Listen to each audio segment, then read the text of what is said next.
Hi, this is Sherry Gallagher with Technicon Company Incorporated, and I wanted to go over some ideas as to how to transition from ISO 9001-2008 to the 2015 revision. Let's start with a little bit of history. ISO 9001 has been around since 1988. It was based on a U.S. military standard from World War II. And the original was a British standard, BS 5750, which was taken verbatim.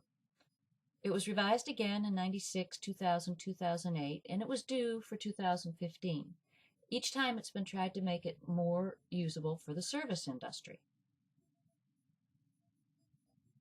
Over time, additional standards were created with different numbering systems and a different requirement for manual. In order to organize this, ISO developed Annex SL. It's a standard format for all standards, sort of like having a procedure for how to write procedures. All new standards must follow Annex SL, and all revised procedures must be converted to it. If you would like to see a relationship between the 2015 and the 2008 version, go to the link on this page.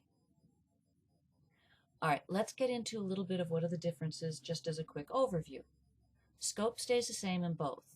On Section 4 in 2015, it's context of the organization, which was quality management systems. Section 5 becomes leadership, which is important, and was related to Section 5 management responsibility.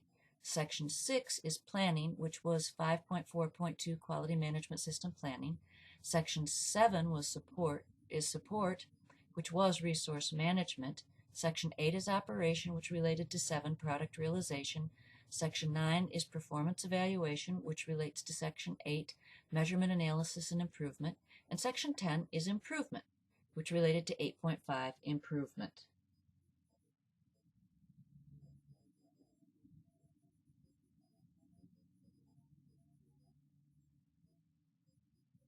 All right, let's look at the documentation changes with ISO 9001-2015.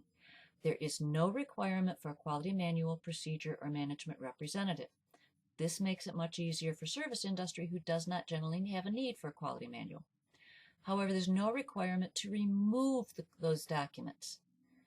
You still have a requirement to communicate, and procedures are an easy, simple method to communicate. If they are effective in your company, then please continue to use them.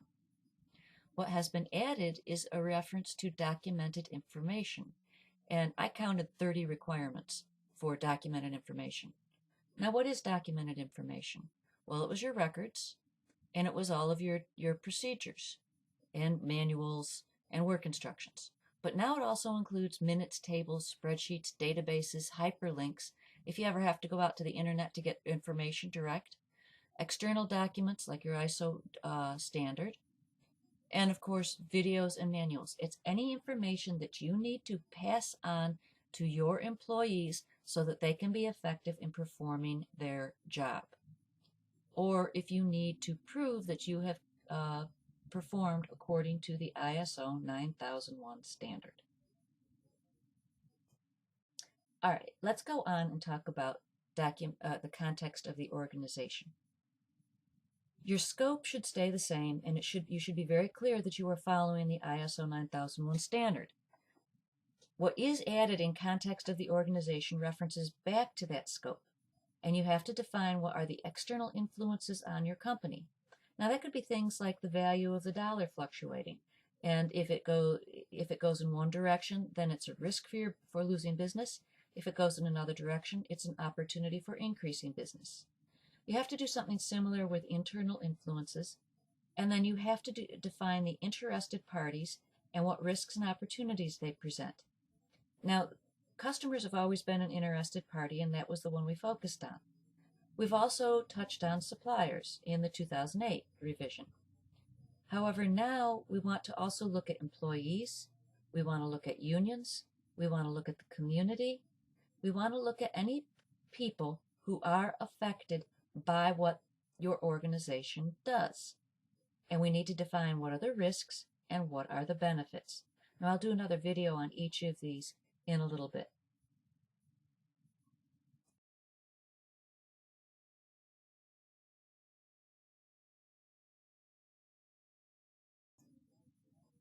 All right, let's start looking at what else is expected in the 2015 revision.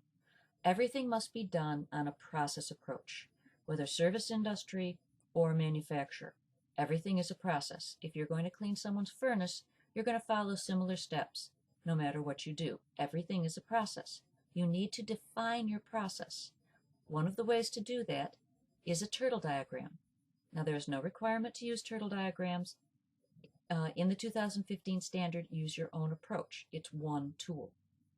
Now, each process can be broken into sub-processes, and the output from a process is the input to the next process. So it becomes a chain which defines the entire process.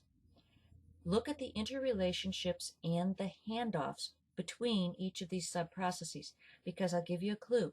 That's where you're going to have your biggest risk and your biggest opportunity. Handoffs between departments are generally where the ball gets dropped, where mistakes are made. So you always want to look at that very, very closely. You want to look at the risks and the opportunities in each sub-process and define them. And then you contribute all of that to the process as a whole. So it's very, very important that you use a process approach, use whatever tools you would like, that you define the risks and the opportunities, and you look at the interrelationship and the handoffs between them.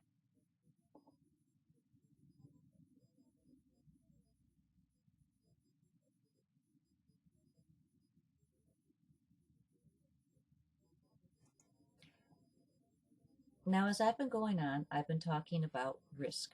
Risk, risk, risk. One of the biggest things that has been added in the 2015 revision is risk-based thinking. Now, this is not the formal risk management. There's another whole ISO standard for that. This is something that's been done intuitively in the 2008 version and every version that you have implemented. What is being required is that it be more formalized and it become part of the strategic and operational planning. So you're going to want to have risks and opportunities tied out throughout the standard. Because you are doing this as risk-based thinking throughout the standard and formalizing it, there's no longer a need for preventive action. You've always been doing that. If you did failure mode and effect analysis, FMEAs, then you were doing risk-based thinking. So preventive action is no longer a single section of the standard, but it's expected to be built into every single element of the QMS. Now, this is very, very important, and you need to be able to define this to anyone who comes in to audit.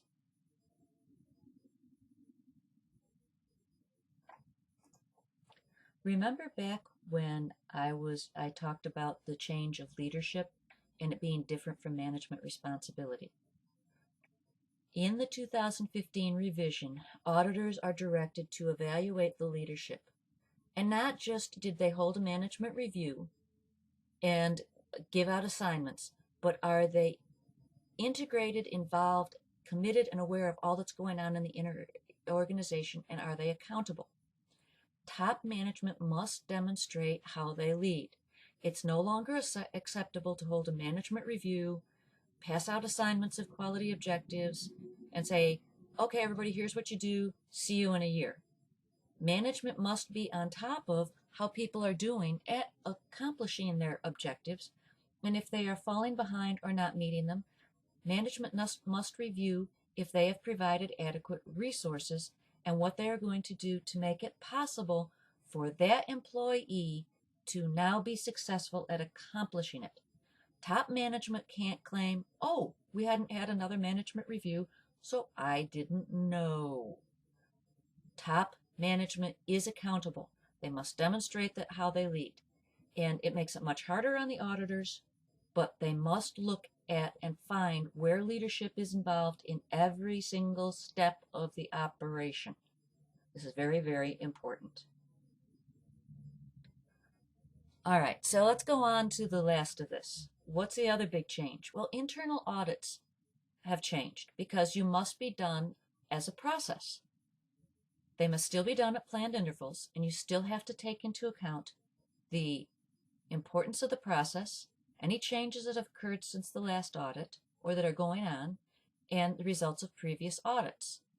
So this is where you go back to looking at the bits and pieces in the sub-processes where you were doing an analysis. You can use each of those as your title for when you're going to plan your intervals.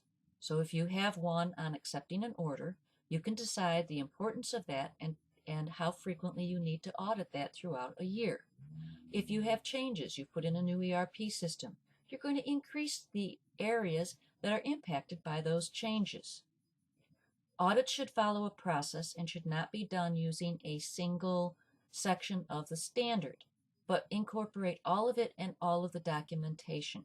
It is going to change your checklists. And to start out with, it's going to be very difficult, and that's where your documents will come in to help. If you have done diagrams such as turtles or some sort of process analysis, that is going to help you to define what it is you are going to audit and where are the edges of the audit.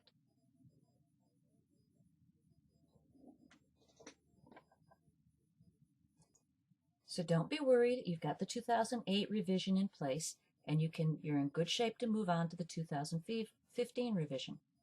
I'm going to be putting up some additional videos with more detail, and you can reach me at my email technicon1986@sbcglobal.net or my phone number below.